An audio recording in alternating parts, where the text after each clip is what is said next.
សួស្តីពុកម៉ែបងប្អូនទាំងអស់គ្នាថ្ងៃនេះខ្ញុំមានវិធីមួយដែលអាចជួយឲ្យអ្នកបង្កើត content សម្រាប់ YouTube និងរកចំណូលបានដោយប្រើ AI សុទ្ធ 100% សម្រាប់វីដេអូមុនៗខ្ញុំបានបង្ហាញពីរបៀបបង្កើត Channel YouTube រួចហើយចំណែកវីដេអូនេះខ្ញុំនឹងបង្ហាញបងប្អូនដែលមិនទាន់ដឹងថាគួរផលិតវីដេអូអ្វីឬចាប់ផ្ដើមពីណាក្នុងវីដេអូនេះខ្ញុំនឹងបង្រៀនអ្នកពីរបៀបបង្កើតវីដេអូ animation 3D ដោយប្រើ AI មួយជំហានម្ដងរហូតអាចផលិតវីដេអូយកទៅផុសលើ YouTube បានដែរតោះមកមើលទាំងអស់គ្នាហើយមុននឹងចូលដល់ការបង្ហាញពីរបៀបបង្កើតវីដេអូបែបហ្នឹងខ្ញុំសូមបង្ហាញនៅ channel របស់ខ្ញុំមួយដែលខ្ញុំធ្វើផ្ទាល់ហើយខ្ញុំសូមបញ្ជាក់ថា content ដែលយើងបង្កើតឡើងដោយប្រើប្រាស់ AI គឺយើងអាចបើកមុននិថ័យ 100% អូខេហើយនេះគឺជា channel ដែលខ្ញុំបានធ្វើដោយខ្លួនឯងគឺខ្ញុំបានទុកចោលយូរហើយ channel មួយនេះធ្លាក់ view ធ្លាក់អីខ្ញុំអត់មានពេលធ្វើទេប៉ុន្តែ content បែបនេះគឺយើងអាចរកចំណូលបានអូខេខ្ញុំសូមបញ្យល់តែប៉ុណ្្នឹងទេឥឡូវចូលទៅដល់ការបង្កើតវីដេអូតែម្ដងទៅជំហានដំបូងបងប្អូនត្រូវមាន prompt សិននេះគឺជា prompt គឺខ្ញុំមាន prompt បែបនេះហើយសម្រាប់ prompt នេះគឺខ្ញុំដាក់នៅក្នុង description ហ្នឹងបងប្អូនអាចចូលហាស់យកមកប្រើការបាន free ហើយខ្ញុំសូមបញ្យល់របៀបប្រើ prompt ហ្នឹងសិននេះកន្លែងដាក់ចំណងជើងនេះបងប្អូនអាចកែទៅចង់បានឲ្យវាបង្កើតជាចំណងជើងចំនួនប៉ុន្មានចំណងជើងដាក់កន្លែងហ្នឹងទៅអូខេយើងកែទៅកន្លែងហ្នឹងទៅហើយយើង copy វាទៅហើយបើក website ណាមួយដែលបងប្អូនប្រើថា ChatGPT ឬក៏ Gemini ទេតែខ្ញុំសូមបង្ហាញនៅលើ Gemini គេផាស prompt ហ្នឹងចូលមកអូខេហើយកន្លែងចំណងជើងនេះបងប្អូនចង់បានឲ្យវាបង្កើតចំនួនប៉ុន្មានបងកែមកខ្ញុំចង់បាន5ចុះប៉ុន្តែយើងចុះយក Pro ទៅហើយយើងចុច enter ទៅវាទៅអូខេនេះគឺវារៀបចំឲ្យយើងមកនេះគឺជាចំណងជើងចំនួន5ដែលយើងបានកំណត់យកវានឹងអូខេបងមើលទៅពេញចិត្តចំណងជើងមួយណានេះបើខ្ញុំមានវិធីមួយទៀតបើសិនជាបងប្អូនអត់ទាន់ពេញចិត្ត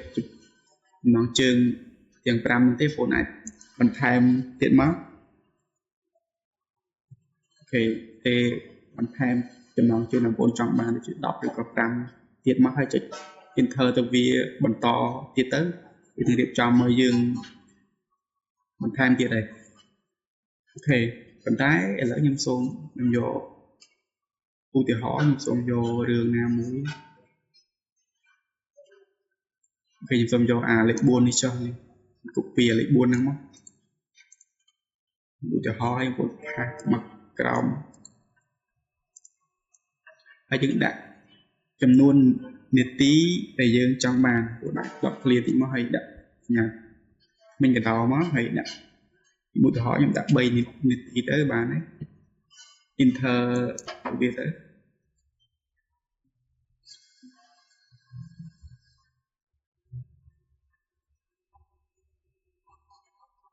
អូខេនេះគឺវារៀបចំមកយើងមកហើយជំហានទី1ក៏គឺប្រមសម្រាប់បង្កើតតួអង្គដែលត្រូវលេងនៅក្នុងរឿងហ្នឹងអូខេគឺមានតួអង្គចំនួន4តួអង្គ4ទី1ទី2ទី3 4នេះហើយជំហានបន្ទាប់ទៀតគឺប្រមក្នុងស៊ីននីមួយរៀបចំមកយើងខ្ញុំបានកំណត់វាគឺចំនួន10បើសិនជាបងប្អូនចង់បន្តទៀតដាក់វា2មកនេះពី10ទៅដល់20វារៀបចំបន្តរហូតដល់គ្រប់ចំនួននាទីដែលបងប្អូនចង់បានកំណត់ហ្នឹងអូខេតែខ្ញុំសូមមកបង្ហាញតែចំនួន10ស៊ីនហ្នឹងទេអូខេឥឡូវបង copy យើងត្រូវ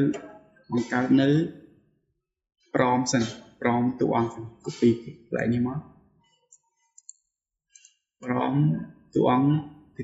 ទី1បើក tab ថ្មីមួយទៀត ចូល flow AI មកដូរទៅរូបភាពទៅហើយយើងអាចទៅកំពុនមកសិនតួអង្គយើងយកបញ្ឈរសិនទៅយើងអាចកំណត់យកទៅ2ទៅហើយចុច enter ទៅវាទៅហើយចូលមកកាន់តួអង្គទី2មក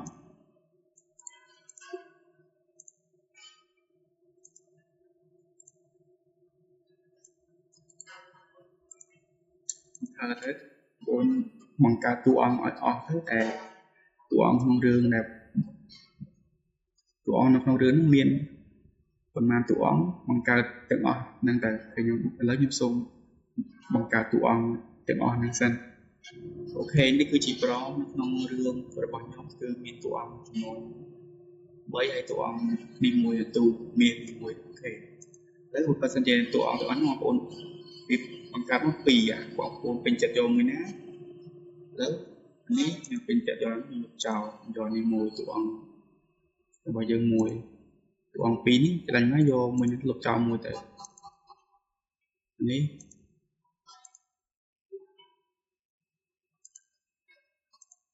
អូខេឥឡូវគឺបានតួអង្គចំនួន4ហ្នឹងក្នុងរឿងរបស់យើងគឺមាន4នាក់ហ្នឹងឥ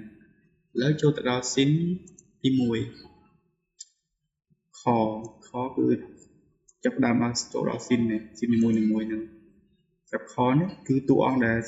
សម្ដែងគឺតារា copy ខាងលើនេះមកគឺប្រងបង្កើតរូបភាព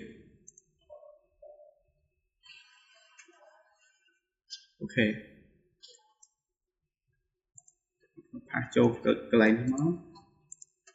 ហើយតួអង្គរបស់យើងគឺតារាគឺយកតារាមួយទៅគេឲ្យយើងបដូរមកបើសិនជាបងប្អូនចង់បានបញ្ឈរទៅចង់បានដេកទៅនេះហើយចុច enter ទៅគេចូលមក scene ទី2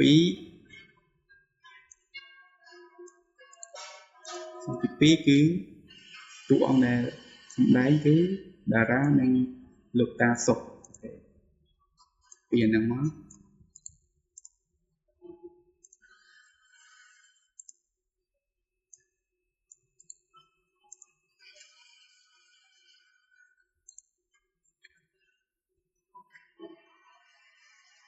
អូខេបងប្អូនអាចបង្កើតទៅអស់មកនេះស៊ីនហ្នឹងមកបង្កើតបានគ្រប់ស៊ីនទាំងអស់ដែលបងប្អូនចង់បានទៅស៊ីនចំនួននាទីដែលបងប្អូនបានកំណត់ហ្នឹងបង្កើតតួអង្គសិនពេលដែលបានតួអង្គទាំងអស់យើងយកទៅបង្កើតជាវីដេអូគេលើខ្ញុំសូមបង្កើតតួអង្គទាំងអស់ហ្នឹងឲ្យបានហើយសិនអូខេឥឡូវគឺខ្ញុំបានបង្កើតជា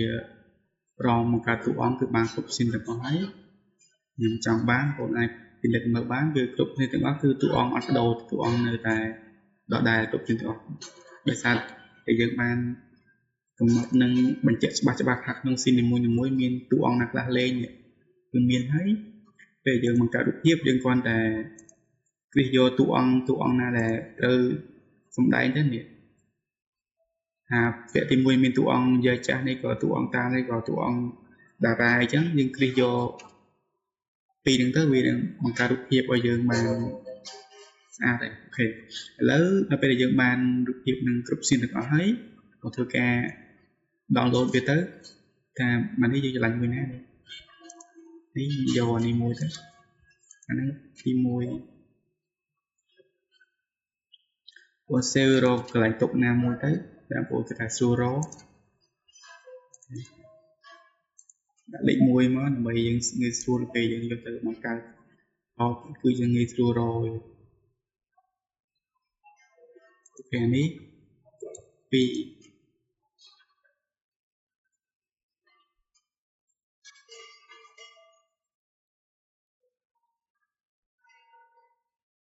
អូខេស្គមថាបងប្អូនតន់បងប្អូនអាច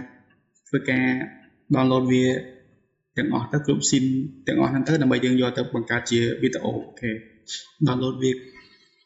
គ្រប់ស៊ីនទាំងអស់ហើយជំហានបន្តទៀតយើងយកវាទៅបង្កើតជាវីដេអូគេបងអាចបើក tab ថ្មីមួយទៀតមក Save Flow AI ដដែលទៅបងធ្វើយករកស៊ីន ទី1សំទី1នេះប្រមបង្កើតជាវីដេអូ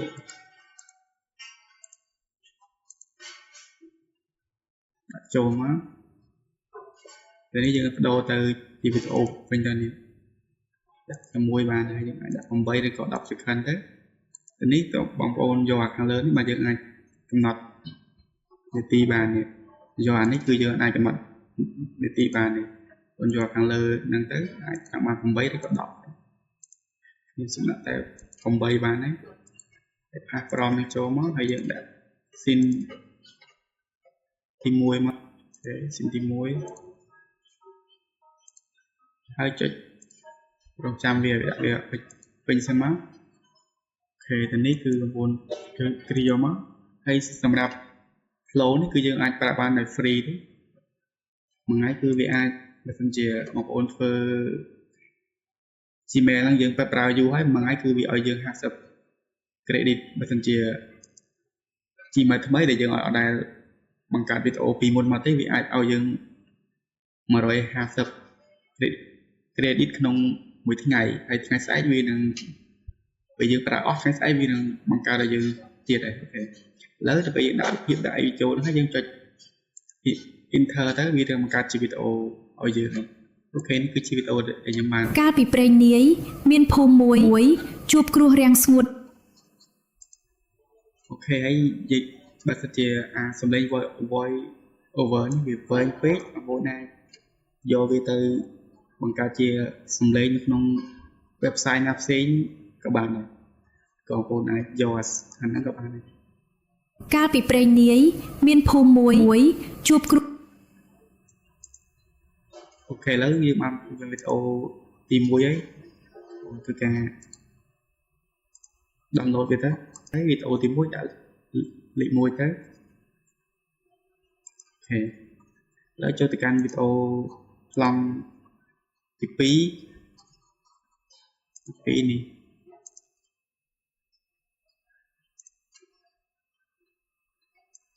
ពីប្រមវីដេអូនេះមកនឹងសំឡេង voice over ខាងមកយើង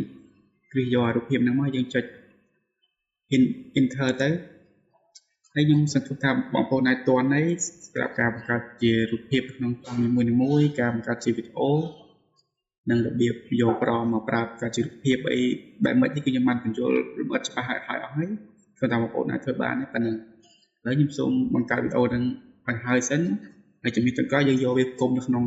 CapCut ហើយខ្ញុំបានបង្កើតជាវីដេអូចំនួន10 scene ហ្នឹងបានរួចរាល់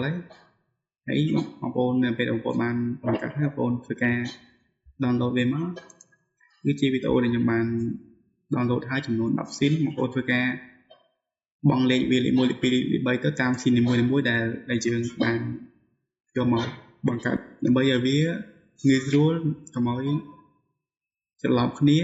នៅពេលដែលយើងយកទៅដាក់ក្នុង CapCut ឲ្យវាងាយយល់អូខេឥឡូវខ្ញុំសូមបញ្យល់ពីរបៀបក្នុងការ